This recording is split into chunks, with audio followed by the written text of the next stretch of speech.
Pinag-aralan natin magbarista. Pero gusto natin magburgol. Pero may tamang panahon sa kasunod. Sa ngayon, habang pinapanday natin ang ating kalaman, gamitin natin ito para sa Panginoon. Kapag narating na natin ang tamang antas,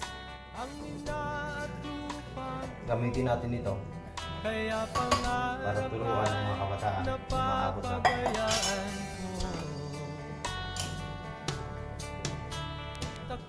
Ano man ang inyong ginagawa, gawin ninyo ito na parang ginagawa ninyo sa Panginoon.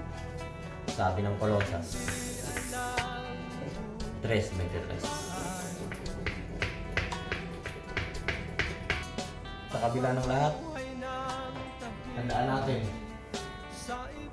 kahit mahirap, kapag kasama natin ang Diyos,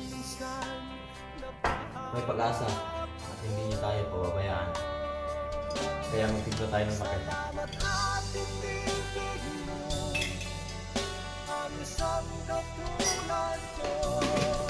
Sa masamang gawa, pinamumuk ako. Tandayin natin ang ating kaalaman. Para pagdating ng tamang oras, sa larang panahon, pwede natin na ito sa mga kabataan na mapuntahan natin. Yan ang harap. Hindi na sa mga mangarap. Pero huwag natin kalimutan ang lahat ng bagay na gagawin natin, gawin natin para sa Panginoon. Wala nang higit sa isang tulad mo.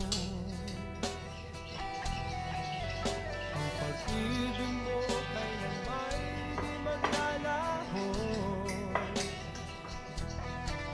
Kahit ako'y makasalanan, di mo ako pinabayaan. Nasa Diyos ang awa.